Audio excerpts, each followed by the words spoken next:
And Hi. that is our show intro. Ladies and gentlemen, welcome back to Poetry and Hoetry. It's Call Her Daddy, but for books. Ladies and gentlemen, we have a highly requested guest on our show. Um, Jetson, welcome. Thank you for joining us. We know you are one of the top elite, coveted, highly sought after poets in the entire world. And I just wanted to say thank you so much for joining us on the show. Thanks you for inviting me. It's a pleasure. Yeah. Like I said, we were so excited to have you on, and I guess just right away, um, let's take it back a little bit. And why don't you tell me about what got you into poetry and what sort of inspired you along the way in order to get you into the position that you are now? Well, I gotta say that I had a rough childhood back in Argentina, Mm, and at 7, my dog died, and it was pretty hard for so me. sorry. And yes, thank you very much. Mm, And yes, it had been a rough thing. And 3 years later, back in when I was 10, I had like another dog. Roman was his name, mm, and I love that dog a lot. And that dog was the best thing that it ever had, and he was in every moment of love that I had in my life, that I cried and Oh, everything. so sad. And then that dog was inspirational because he had mm. like one how can I say it, uh, one leg missing, Oh, okay. Wow. and he was like always happy. That fucking dog was always happy, and that was rough, man. And that was like an example of life. That dog, my family, was everything that I got. And at 15, I started. Um, Mm. I kept going. I kept going, and here I am. Wow. That is incredibly touching. And I feel like that's something that a lot of our viewers can relate to. Um, I grew up with pets, and at a certain point, like those animals become a part of you and they are a part of your family. And so when you lose something like that, it's as if you're losing a part of yourself. But it's funny, we find inspiration in some of the darkest times. One of my favorite sayings is it's in the darkest times where we shine the brightest. And it's very apparent that you were able to take such a hard and heartfelt thing and turn it into something beautiful.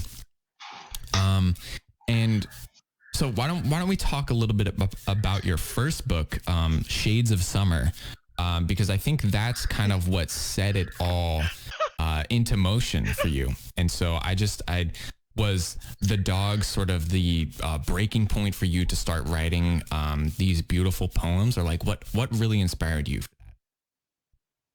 Well, the thing of the summer, I had a summer in 1997, and I loved because that was the time that I read my first book. It was like no, my first suspense book, and I've been always reading like about poetry and all that stuff. And there was a point that I started like reading Sherlock Holmes and all of that, a lot of that stuff.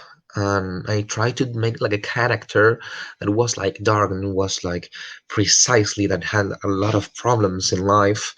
And I got to the point that I said, why can't I do a character that has a lot of conflicts inside himself and can solve crimes, and that's what I did. I started it started like next year, and 3 years later, I had my first book published.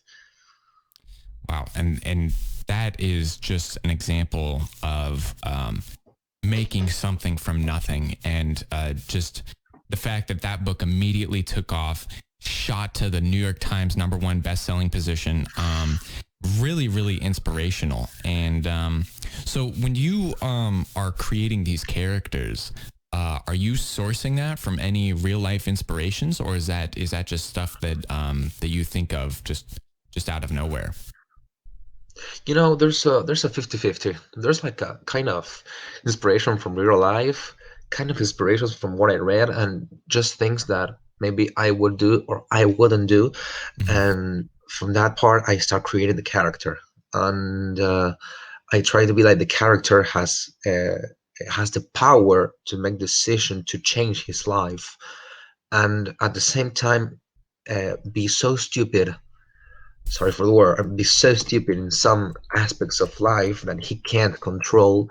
So that gives the character like I think that he's not God and he's human, and Of that's why I course. love it because it's human. He can have mistakes. Yeah, and that's I honestly I feel like if there's any reason that your books have taken off that much, it's because you give the people something to relate to. You know, it's really hard to relate to someone that's sort of protected by plot armor, if you will. You know, sometimes people make a character and they make them seem invincible because even if something bad happens to them, they never like really face the consequences of that. And you're not afraid to show the stark reality where when something bad happens, there are consequences. And it's beautiful that you show that side and show what the people are going through. So yeah, let's talk a little bit about your second book, Orange Petals. Obviously the cover is very beautiful. Just a picture of a beautiful orange flower. This one you took in sort of a more emotional direction. It definitely felt more personal rather than something about someone else. It definitely felt more personal. So, what was going through your mind when writing that? Yeah, it was like difficult times. My mother has passed by Mm. 2 weeks before, and I was in a relationship with my girlfriend, and it was a really tough time because I wasn't connected with the world, and the only thing that I This is had so to serious. keep keep in reality or some stuff like that, it was writing what I feel, and I started like writing some uh, sorry, some kind of a good story. I wanted to create a good story, but with poetry, and Yeah, that's the best way that I had. It was a really tough time, and I wanted to create a character that it wasn't me, but at the same time it was. You know what I mean? And right. people to Yeah, of get course. related to that, that they can feel, they can understand what the character is going through, and I think that I created that reality pretty well. But it was like really tough times, and were very, very good to have that book written. Yeah, No. and even after having this short conversation with you and on the emails that we exchanged prior to having you on the show, I could definitely see the parallels between those two. And so I think what you ended up with, again, you take that harsh reality and those tough things that you're going through, and you turn them into something beautiful. Um, that's about all the time we have for today. I just wanted to say thank you so much, Jetson, for joining me. I know a lot of our viewers were so happy to have you on the show. And for the viewers at home, if you haven't checked out Jetson's new book, How to Talk to Mountains, it is just a beautiful work of art. Jetson, again, thank you so much.